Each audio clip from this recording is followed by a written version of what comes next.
என்ன ஐசு தனியா உட்காந்துக்கிட்டு இப்படி பலமா யோசிச்சுக்கிட்டு இருக்க? நானே பயங்கர குழப்பத்துல இருக்கேன்.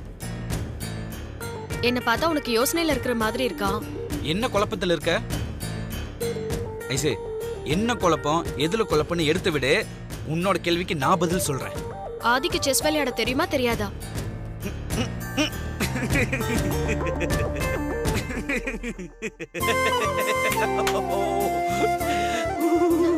நான் கேட்டதுக்கு பதில் சொல்ல அருண்.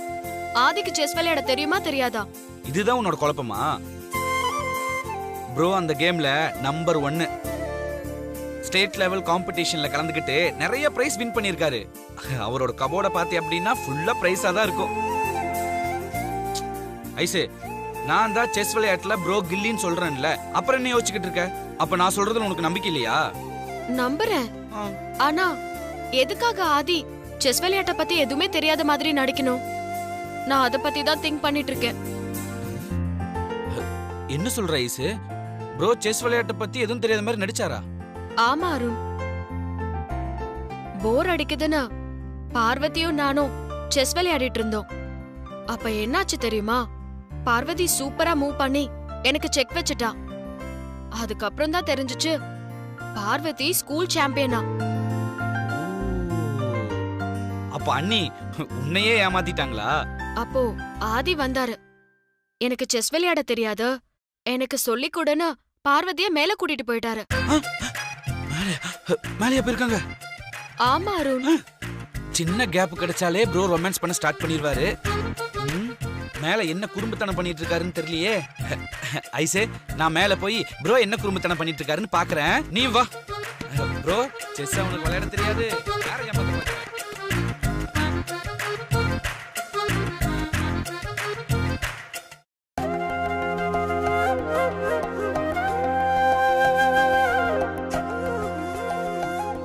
சரி, உனக்கு செஸ் விளையாட தெரியும், காம்படிஷன்ல கலந்து பிரைஸ் எல்லாம் வாங்கியிருக்கேன்னு ஏன் என்கிட்ட சொல்லவே இல்லை? செஸ் விளையாட தெரியுமான்னு நீங்க என்கிட்ட கேட்கவே இல்லையே மாமா. ஆமா மாமா, உங்களுக்கு செஸ் விளையாட தெரியாதுன்னு நீங்க ஏன் என்கிட்ட சொல்லவே இல்ல? நீ எனக்கு விளையாட தெரியுமான்னு கேட்கவே இல்லையே. என்ன இருந்தாலும் பொண்டாட்டி கிட்ட புருஷன் எந்த ஒரு விஷயத்தையும் மறைக்க கூடாது மாமா. ஒரு விஷயத்தையும் மறைக்காம எல்லாத்தையும் சொல்லிடணும். இந்த ரூல் உனக்கும் தானே?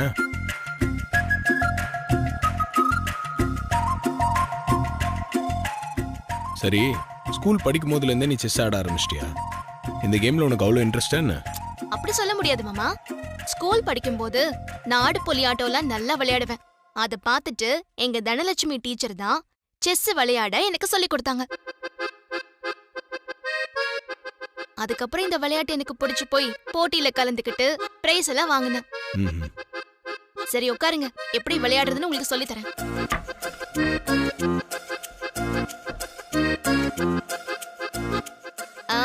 இந்த விளையாட்டு பத்தி உங்களுக்கு ஏதாவது தெரியுமா மாமா? இதுக்கு முன்னாடி விளையாடிருக்கீங்களா? இத பத்தி எனக்கு எதுவுமே தெரியாது. ஐசே, என் ப்ரோவோட பெர்ஃபார்மன்ஸ் பாத்தியா? அவருக்கு செஸ் பத்தி எதுவுமே தெரியாதான். இரு, என்ன நடக்குதுன்னு பார்க்கலாம். பாப்போம். அப்போ உங்களுக்கு ஆல இருந்து ஆரம்பிக்கணும். ஆல இருந்து ஆரம்பிக்கணுமா? அப்படின்னா அடிப்படையில இருந்து ஆரம்பிக்கணும். அதத்தான் அப்படி சொன்னேன். ஓ சரி, அப்ப ஆரம்பிக்கலாம் மாமா. ராஜா, ராணி, மந்திரி, சிப்பாய், யானை, குதிரை இதெல்லாம் வச்சுதான் நாம இப்ப விளையாட போறோம். இது ராஜா, இது ராணி. நான் வேணா இது ஆதி பார்வதின்னு வச்சுக்குவா? சரி, அப்படியே வச்சுக்கோங்க. இந்த விளையாட்டுல ராஜாவை விட ராணிக்கு தான் பவர் அதிகம். விளையாட்டுல மட்டுமா? நிஜத்திலேயே ராணிக்கு தானே அதிக அதிகாரம் இருக்கு. மாமா, விளையாட்டை கவனிங்க நீங்க. சரி சொல்லு. இந்த விளையாட்டுல வெள்ளைக்காய் வச்சிருக்கிறவங்க தான் முதல்ல விளையாட்ட ஆரம்பிப்பாங்க. ஏன் அப்படி ஆரம்பிக்கணும்? கிரிக்கெட்ல எல்லாம் டாஸ் போட்டு அதுல ஜெயிக்கிறவங்க தானே ஆரம்பிப்பாங்க. அதே மாதிரி இந்த விளையாட்டுலயும் டாஸ் போட்டு பார்த்து ஜெயிக்கிறவங்க ஃபர்ஸ்ட் ஆரம்பிக்கலாம்ல. ஐயோ மாமா, அது கிரிக்கெட், அங்க அப்படிதான் ஆடணும். இது செஸ், இங்க இப்படிதான் ஆடணும். இது வரைக்கும் அப்படிதான் ஆடிட்டு வராங்க. நாம ரூல்ஸ் எல்லாம் மாத்தக்கூடாது.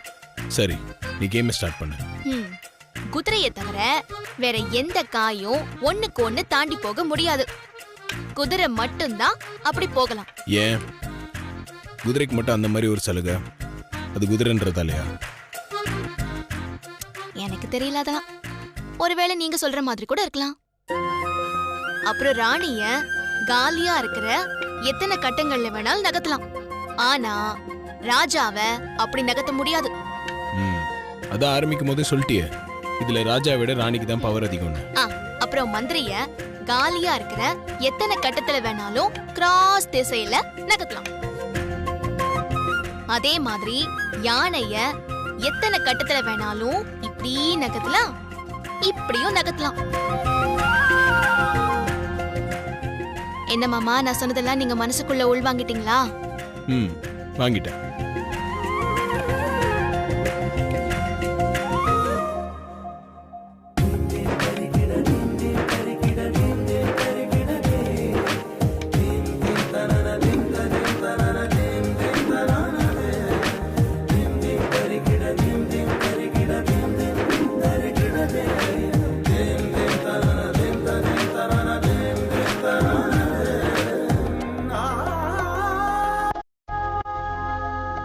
வெள்ளைக்காய் உங்ககிட்ட இருக்கிறதுனால நீங்க தான் முதல்ல நகர்த்தணும்.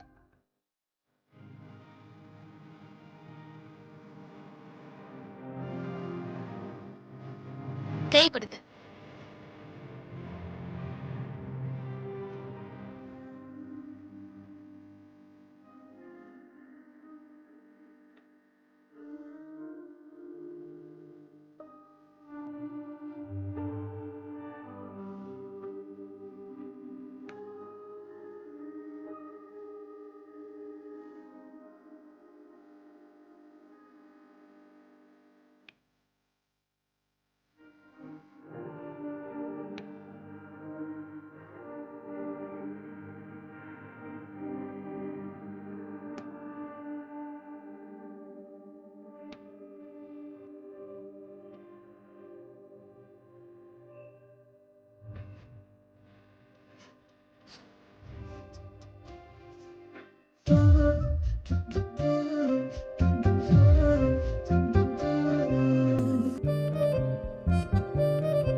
சரி, இந்த விளையாட்டுல யார் ஜெயிச்சாங்கன்னு எப்படி தெரிஞ்சுக்கிறது?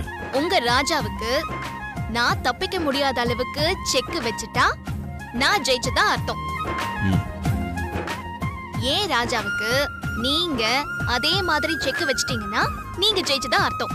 சரி, ராஜாவை எப்படி மூவ் பண்றது? ப்ரோ ப்ரோ ப்ரோ போதும் ப்ரோ, போதும், என்னால முடியல. டேய், நீ எப்படா வந்த? உன் அட்ராசிட்டி ஸ்டார்ட் பண்ணும்போதே நாங்க வந்துட்டோம். ப்ரோ, உண்மையிலேயே செஸ் விளையாட தெரியாதவன் கூட அண்ணி சொல்லி கொடுக்கற அழகல நல்லா கத்துக்குவான். ஆனா நல்லா செஸ் விளையாட தெரிஞ்ச நீ எப்படி ப்ரோ எதுவுமே தெரியாத மாதிரி இப்படி பெர்ஃபார்மன்ஸ் பண்ற? என்ன சொல்றீங்க சின்னையா? மாமாக்கு செஸ் விளையாட தெரியுமா? என்ன நீ இப்படி கேட்டுட்டீங்க? ஒரு நிமிஷம் இருங்க, நான் வரேன்.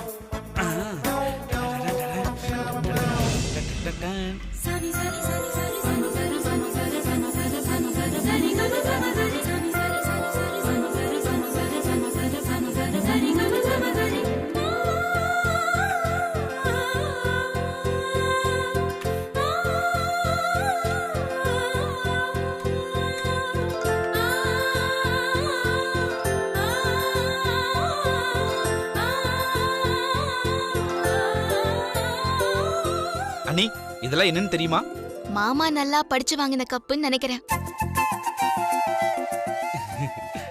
அண்ணி, ப்ரோ படிச்சு வாங்கின கப்பெல்லாம் தனியா கபோர்ட்ல இருக்கு. இது எல்லாமே செஸ் போட்டியில கலந்துக்கிட்டு அவர் ஜெயிச்சு வாங்கின கப் இதெல்லாம். அண்ணி, இதுக்கே இப்படி ஷாக்கானா எப்படி? இன்னும் நிறைய இருக்கு, இந்த எடுத்துட்டு வரேன். டேய்,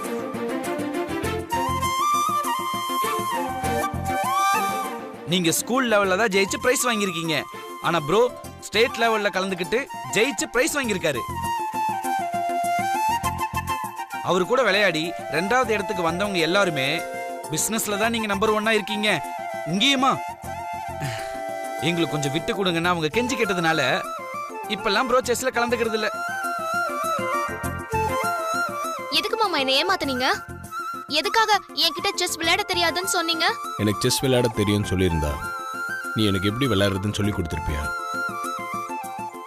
என்னதான் எல்லாம் தெரிஞ்சிருந்தாலும் மனசுக்கு பிடிச்சவங்க கிட்ட தெரியாதுன்னு சொல்றப்போ அவங்க ஆசையா, அன்பா, அதிகாரமா நமக்கு சொல்லி கொடுக்கும்போது அதை கேட்குற சுகமே தனிதான். உண்மை சொல்லணும்னா நீ சொல்லிக் கொடுக்கும்போது செஸ் எனக்கு புதுசா விளையாட கத்துக்கிட்ட மாதிரி இருந்துச்சு. போங்க மாமா.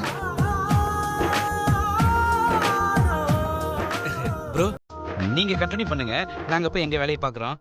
ஐசு போலாமா? பாய். ஐசு உனக்கு கேரம் போர்டு விளையாட தெரியும்? இப்போ ஊட்டானா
பார்வதி பெரிய தம்பி விஷயத்த அம்மா கிட்ட சொல்றதுக்கு எனக்கு அந்த அளவுக்கு தைரியம் இல்லை.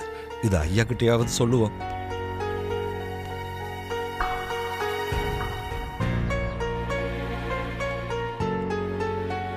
பார்வதி பெரிய தம்பி விஷயத்த ஐயா கிட்ட சொல்லலாமா வேண்டாமா? சொன்னா என்ன நடக்கும்? ஐயா என்ன முடிவு எடுப்பாரு?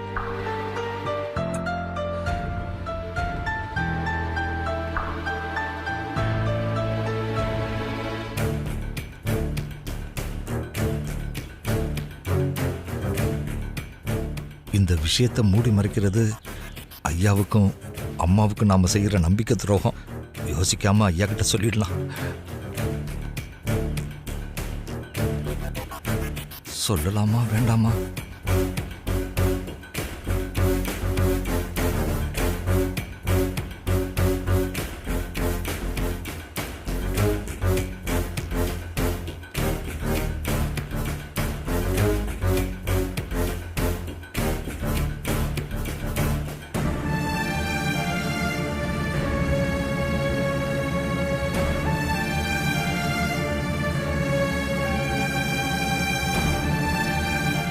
ரமேஷ், கொஞ்ச நேரத்துக்கு அப்புறம் கால் பண்றேன்.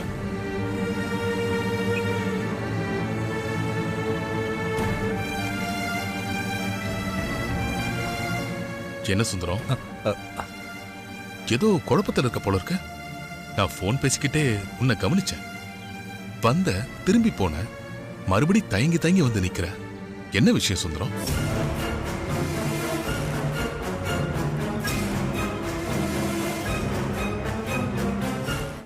என்ன தயக்கம் சுந்தரம்? என்கிட்ட ஏதோ சொல்லணும்னு நினைச்சுதானே வந்திருக்க, அத சொல்லு. அது வந்துயா, அதை எப்படி ஆரம்பிக்கிறதுன்னு தான் தெரியலங்கய்யா. அதுதான் தயங்கி நிக்கிறேன். நீ சொல்றத பார்த்தா விஷயம் ரொம்ப பெருசா இருக்கும் போல இருக்கே. என்ன விஷயம் சுந்தரம்? எதுவா இருந்தாலும் தயங்காம என்கிட்ட சொல்லு. எனக்கு தெரிஞ்ச இந்த விஷயத்த உங்ககிட்ட சொல்லாம மறைச்சா அது என்னோட 25 வருஷ விசுவாசத்துக்கும் நீங்களும் அம்மாவும் என் மேல வச்சிருக்கிற நம்பிக்கைக்கும் நான் செய்யற துரோகமாயிடும். நீ என்ன சொல்ற சுந்தரம்? இப்படி எல்லாம் நடக்கும்னு நான் கொஞ்சம் கூட எதிர்பார்க்கலங்கய்யா. இந்த காலத்து பசங்க ஏன் இப்படி எல்லாம் முடிவு எடுக்கிறாங்கன்னு எனக்கு தெரியலங்கய்யா. மத்த பசங்களை விட்டு தள்ளுங்கய்யா. நம்ம பெரிய தம்பி இப்படி நடந்துக்குவாருன்னு நான் கொஞ்சம் கூட எதிர்பார்க்கவே இல்லைங்கய்யா. நீ இப்படி ஃபீல் பண்றதுக்கு அது என்ன பண்ண சுந்தரம்? உன் மனசுல இருக்கிறத தயங்காம சொல்லு சுந்தரம். இது அம்மா கிட்ட சொல்ற தைரியம் எனக்கு இல்லைங்கய்யா. அதனால தான் உங்ககிட்ட சொல்றேன். பெரிய தம்பி கிட்ட நீங்க தான் எடுத்து சொல்லி அதை புரிய வைக்கணும்.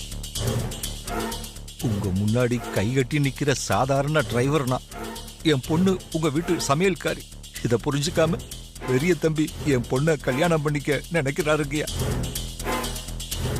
என் பொண்ணு பார்வதியும் விவரம் தெரியாம மனசுக்குள்ள தப்பான ஆசையை வளர்த்துக்கிட்டு இருக்கா. நான் அதுக்காக அவளை திட்டியும் பார்த்துட்டேன், அடிச்சும் பார்த்துட்டேன், அவ்வளவைய ஊரை விட்டு போயும் பார்த்துட்டேன்.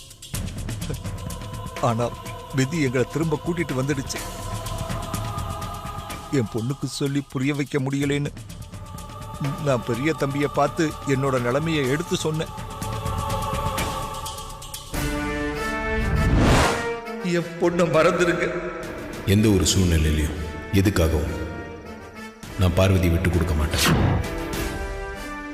எனக்கு மனைவினா அது பார்வதி தான், பார்வதி மட்டும்தான்.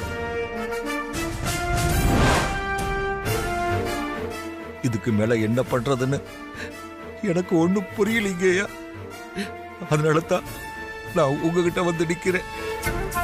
இந்த விஷயத்துல அகிலாவை சமாதானப்படுத்தினாதான் உன்னை சமாதானப்படுத்த முடியும்னு ஆதி ரொம்ப சரியா புரிஞ்சு வச்சிருக்கான் சுந்தரம். அதனால நான் இப்ப என்ன சொன்னாலும் நீ சமாதானம் ஆக மாட்ட. விஷயத்தை என்கிட்ட சொல்லிட்டல சுந்தரம், இனிமே நான் பாத்துக்கிறேன். நேரம் பார்த்து ஆதி கிட்ட பேசுறேன். நீ இதை நினைச்சு கவலைப்படாத, தைரியமா போ. இந்த விஷயத்த போய் உடனே அக்கா கிட்ட சொல்லணும். சரி. நல்ல வேளை இந்த விஷயத்தை நம்ம கிட்ட சொன்னாரு. அகிலா கிட்ட சொல்லியிருந்தா விஷயம் விபரீதமா இருக்கும். அக்கா அக்கா, என்னடா என்னாச்சு? ஏன் இப்படி மூச்சு வாங்க ஓடி வர? அப்பா அப்பா, நம்ம அப்பா அப்பாக்கு என்னடா ஆச்சு? நம்ம அப்பா கொண்டா அவளக்கா. அப்பா உன்னையும் மாமாவை பத்தி ஐயா கிட்ட சொல்லிட்டு இருக்காருக்கா. என்னடா சொல்ற?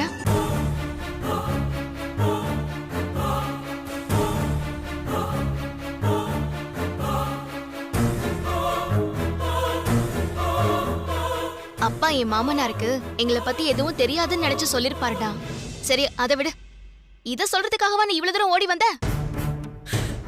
நம்ம அப்பா தான் உன் மாமனாருக்கு விஷயம் தெரியாதுன்னு சொல்லி உன்னை பத்தியும் மாமாவை பத்தியும் சொல்றாரு. ஓகே, ஆனா உன் மாமனார் எதுக்கு எதுவுமே தெரியாத மாதிரி நான் நேரம் பார்த்து பேசுறேன்னு அப்பா கிட்ட சொன்னாரு. இந்த விஷயம் எனக்கு முன்னாடியே தெரியும், நீ கவலைப்படாத சுந்தரம், நான் பாத்துக்கிறேன்னு சொல்லிருக்கலாம்ல. நல்ல கேள்வி. ஏற்கனவே மாமா நம்ம அப்பா கிட்ட நான் பாத்துக்கிறேன், கவலைப்படாதன்னு சொல்லிருக்காரு. ஆனா அப்பா மாமா மேல நம்பிக்கை இல்லாம இப்போ ஐயா கிட்ட போய் சொல்லிருக்காரு. ஒருவேளை என் மாமனாரு நீ சொன்ன மாதிரி எல்லாமே எனக்கு தெரியும், நான் பாத்துக்கிறேன்னு சொல்லிருந்தா அப்பா நேரா போய் அம்மா கிட்ட போய் நின்னுருப்பாரு. ஆமாக்கா, அப்பா செஞ்சாலும் செய்வாரு. செஞ்சாலும் இல்லடா, கண்டிப்பா அப்பா அப்படிதான் செய்வாரு. அதனால்தான் என் மாமனார் விஷயம் தெரியாத மாதிரி அப்பா கிட்ட பேசிருக்காரு. இப்ப அப்பா என்ன பண்ணுவாரு? அதான் ஐயா கிட்ட சொல்லியாச்சுல, அவர் பார்த்து பாருன்னு கொஞ்ச நாள் அமைதியா இருப்பாரு. நீ சொல்றது எல்லாமே என்னமோ எல்லாமே கரெக்டு தான்க்கா. ஆனா அப்பா எத்தனை நாளைக்கு தான் அமைதியா இருப்பாருன்னு சொல்ல முடியாதுல்ல. அப்பாவை பத்தி தான் உனக்கு நல்லாவே தெரியுமே. அவர் என்னைக்கு போய் அம்மா கிட்ட சொல்லுவாருன்னு எதுவும் தெரியாதுக்கா. எதுக்கும் நம்ம எச்சரிக்கையா இருக்கணும். நீ சொல்றது சரிதான் கணேசா. அப்பா விஷயத்துல நாம கொஞ்சம் கவனமா தான் இருக்கணும். சரி வா.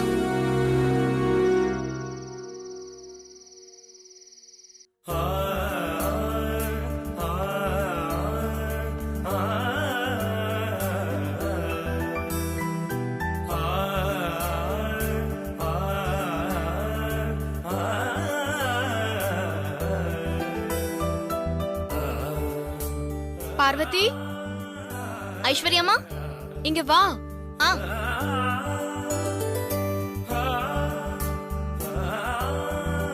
இங்க உட்கார் பார்வதி. ஐயோ பரவாயில்ல ஐஸ்வர்யம்மா, நான் எப்பவும் போல நிக்கிறேன். நான் சோஃபால உட்காரத யாராவது பார்த்தாங்கன்னா பிரச்சனை ஆயிடும். சரி, அப்ப நானும் நிக்கிறேன். நீங்க எதுக்காக நிக்கிறீங்க? உட்காருங்க. நீ சோஃபால உட்கார்ந்தா தானே யாராவது பார்த்தா பிரச்சனை ஆகும். நான் நிக்கிறதுக்கு எதுவும் பிரச்சனை வராதுல்ல. சரி, நான் ஷாப்பிங்க்கு போயிருந்தேன். நான் பர்ச்சேஸ் பண்ணிட்டு வந்த ஐட்டம் எல்லாம் எப்படி இருக்குன்னு பாரு.